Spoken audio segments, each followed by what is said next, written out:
Hello, hello. Ia, le wau o mai le savalinga I le paka. Nā ngai le aso. Pe fōringa whaakimikimu ani I aso ako. E awaka ngofo ka vai aku e le ai amangikimu. A lea o ka le mā ngai o le aso e. Sa o savali. Ia, le o savali vali. O fai mai anga I vai ia. E fai loa mai le savali. Ia, o le paka mā ngai angi savali. Ane awala la le umi ai sau. Ke lopo o le. Mai o le mea ngok savali mai ai. E o pe halua. O le 5 kilomika. Pea 5 kilomika. Le umi o le awala lea. Ia, e makuale sama whainga halu le 5 kilomika. Like 2 years ago. Al caminho ia 2 kilomika lava. Ele foi me ele se me ala songa fosi ai fuele. Le savali ia ke wa. Savali se lo makua ke wa. Pipi o le vai ai ele lo mai e se sipo. Ia no nga vine pipi o ayama. Ngofo ayama. Fa kali e yas fa aula.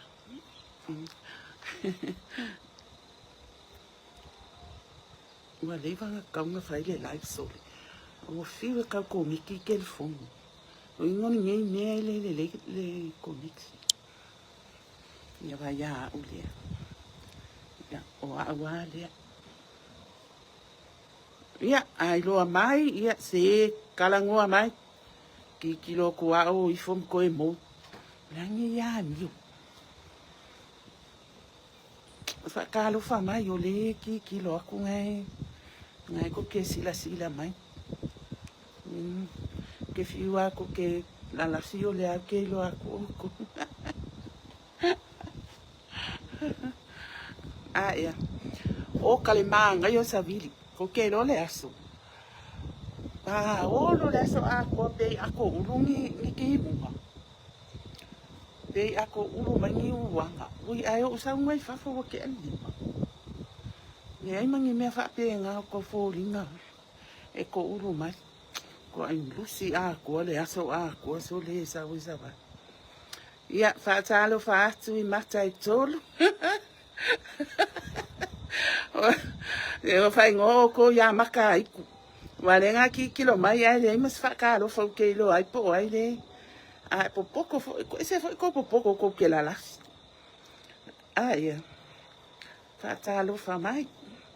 Ai le nga le au kilo mai, ia le kilo aku, ia wa le walu le si mata, ai tutoe mai mata I lua. Ia ko ke le fia ki kilo mai ke au, ia le la ko e ku ulai o le I la au le va matua. Ia, whakalo wha mai lola, ia. E se panga, se. Ke lolo le fia ia I ko e ngā mea whapea. Ngā ngai lo aku lai au kilo mai, ai le whakalo wha mai. Ia, ko ke laki anga, ko ke poko, ko ke la laki. Ia, o le pakala lea, e sau mai ai le siku. Ia, o ke muse ka awaku nge ke o se criminal. O se criminal le au kilo mai I laulai. O ke musula ka wakul mele o ke yenye ke ua sawa I a. Ia. Ai a kongo a fayele o se criminal. A mea ngai le whakalo wha mai. O ka ika fo wakamakua nge amasui fo ia ka amio. Wa uma fo loka o musa. Nga le aluaku a le whamakalanga mele wai ai. E loko e la iki fo I wala wa fo inga keu upu mga fia kengi malu fo ili. Ia whawhetai lawa ia lewa uwa ai aku lewa ua wha mata. Ia whaatalo whaatu I mata I wha a fai e te fia la live ia ma enjoy fo ili sila mai i la au o le vama tua o ia le se vama kua o le paka ia e o le ai ne o residential area ai pe lai kua a le au ke le o iloa kua ia ia talofa sis moe ia talofa ia le wo lo atu ia moe pa talofa atu ia moe ai le au ke lo aku maka e fa ai ia ua fa mata i se runga fa ingo o ko ia mata pe a ko le fia fa ilo mai o to ia mata e fa a fa ia sau suafa vai o le lua fe lua o ngore ngai no fa nga le lua le o fia fa nga le lua no fa nga le kasi iwa o ngoko wai lua vai fa fia mai lo loto o le vai aso le ngai o lo waso fa nga o ko ke fa ki nga mai ia ele ai se me la fa lilo ai fu vai ele se o kanga kai e sa o ama mi o kongi i la lo maka lama male vasa le loa ia masa mo ato fai mai ia la le ele se me la nga vai boka makua se vai nga ka sawa ngai me o social media po le lua fe male vai po lua fe male fiku o vai ai ni ka le me o le fai a ko ka live ai mai la lafi mai ia nga ni ngu me la ai ka ke fi we au kilo vai o le lua fe lua o ngone ngai kere ko e fa pe nga kere ko e mo fo nga me o le ungusa wo ke le fo ino fa nga ni o le o mai maka le live ai le fa ka lu fa mai ia a le fia fa ta lu fa tu ya moi ta lu fa moi e uia ke le o fa ka lo fa mai o le anga lo su wa fa ai fa ka lo fa ku te ia wale vai le ko e fa ese video ia porque ia wa uma lo ka fia fa video wa uma lo ka fia ia ai o le o fa ngar ngai kai me fa ia ko esa ulai fa ali ko ai me le ke ia ia ko fa lu mai la ukale ko uma ku nge nga ngofo le fale wa ma ia le kingo ia male kale ale fo ko so mai fa fo savi ale ma nga yo savi ko ke lo o le savili nge fa ku puma le ro pe ala mai ka ya ko fo ia me kas ia le o tasi le mata sa mele ia ka ko ngale o mai ia kilo po ai a ko ke fei kai ke o ala ko le fia fa ka lo fa mai ala me nga fa ia o ko ka fei o pe ia ke popole aku ia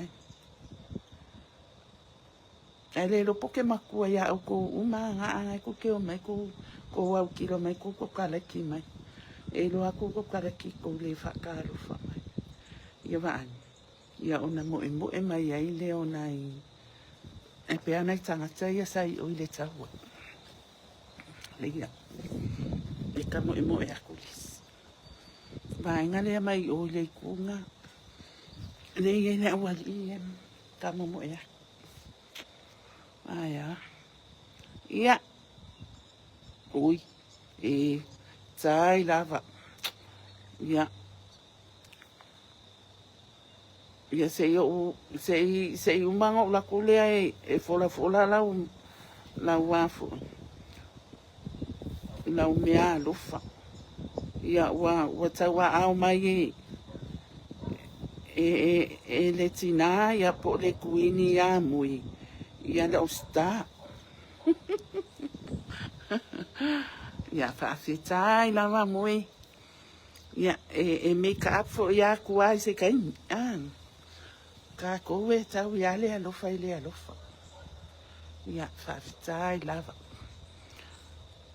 ia vai ua le va mo ele ko a fa se Whako a whai se lai. Wo le koe alu, o se a foi o koe alu e vai ia la dashboard ma o monetize po a mai. Ia, le whako manga kua nge yukua o it's been a long time. Pe uma wa puki koluwa ia so kele koe a siaki. O le umi ako kele I vai alo kingo ilunga. O le umi fo inga o kele koe alu e siaki. O nga ua whai asi pisi. Whai asi pisi o nga fo iwa I kani. A makama ia yang wali. Ia Februari. Ai a mawangi ngai mea fo ia. Kangoa se ndaku kawainga kawangea. Ai walele. Ia o le tato live le na. Le anga le ala koe sa vali o mako fali. Manguele I fefe ai palasi mai se kimu. Ngalo miki afu le fai le aise jacket. Ai va ai fai ngā kengi. Me la ngā nga whaapea ni ngia so a ko vai. Vai foi lai le ilunga le whaapea pe ki loku wale ave ai whafumaka ngā nia. Whaapea ngi ki munga le aso a ko. Ai o so mai whafu. Uka. Le manga yo la. Ala kala ngoma yanga yo vai ke o fai mai. E wafia ka momo ele paka. Ia ngala le wo sa wai lo. Ia o tua. Ai mangko fo ele sia o video ngai lunga la YouTube. Ia o inga fai a kuai le sia o video ngai la lo la au le. Ole ala au le. Ko ki a pe se kari. Ia pa o ke le mo ki ngoa. O lunga I o mela ka o Green Bay o. Alua kwa ngai kuai o le area la o kaskaunga. Aya. Kaunga ia. Ia ele se a wala e ngoso kuai I sopo ngai lunga I o. Manga ia yo le viu pe ka ngofo I lunga I o. Maka mai ai lalo. Ai ele a wala o so o ai o mai o mele ngo wa maka mai ai. Ngai alo I kusala o le si si unga le me ka o Green Bay o. Green Bay o kangi fale. O kangi ele o kangi line o mianga la nga ka malisi mia. I think only 10 minutes away from the Tullamarine Airport. Yeah, Marco. Po le 15 or 20. Afa pea ele pisile wala ya nga sfurua minke wakua I le airport. Ma ia ingofo. Ma ia panga isa usoa fo ile. Pea ale o saula usoa. Ia. Le waka o ke ala usela.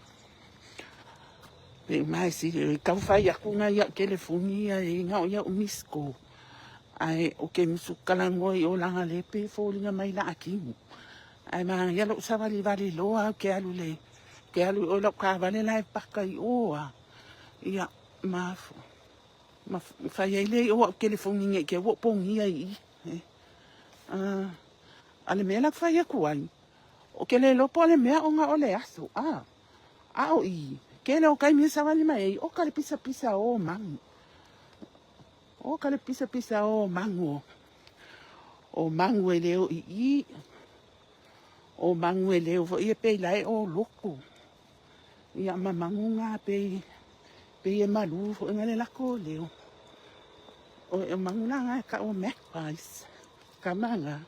O ka le se ai. Kau fe ai. Kusa lai peke sa vali a whaapea.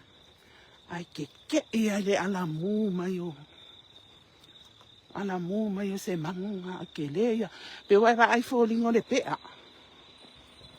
Ai le ula pe o le pea.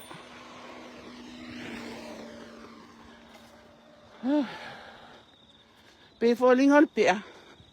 Alanga le pea pe kaula ai ki fōnga le sais. A o kamanga magpies. E la popo a fo ngale ai uli. Ale le popo ia. Ale le mai a sa o maka. Ia wa e foi anga tanga ka wa. Fa ko pe fa le mai. Isa. O le mea sole. Pe a sa vali mai pe ki fa fo ngale la lo le wala. Ale wo fo yo fa ku ai e fa vai. Pe ka ai fo le unga. Oh, o mea la, le area la le. E ka o Meadow Heights. Yeah. Iko la le kua Meadow Heights area. Iko kua ya. Meadow Heights kua. Eh. Yeah.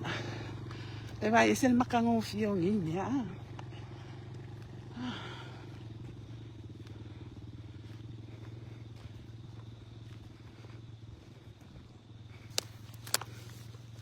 Fia I loa po ele maka e kasi le koko e mai runga I. O ai ui.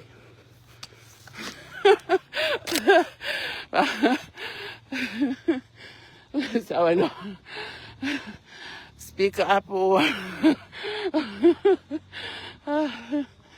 hey.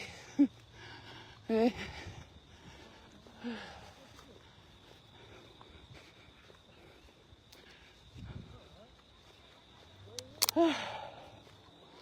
Ma, ngai ane fia fisi le savaliva.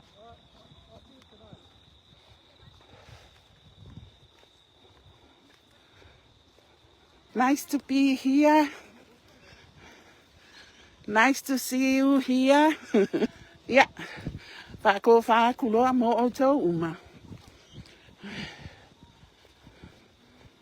Yeah, alofa atu. Ah, yeah. Yeah, tō wha soifua.